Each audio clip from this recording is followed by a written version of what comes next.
हाँ, तो आज हमारा सवाल है, जबकि मैंने तुम लोग सभी लोगों को ये मजमून लिखाया हुआ है, सबने याद तो कर ही लिए होंगे उम्मीद है।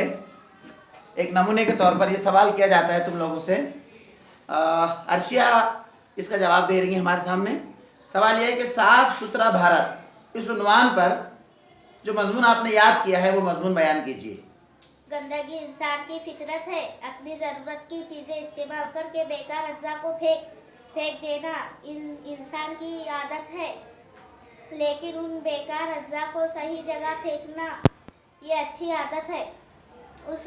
इस अच्छी आदत के लिए ज़रूरी है कि हर घर में लाल बाल्टी और हरी बाल्टी का इस्तेमाल हो।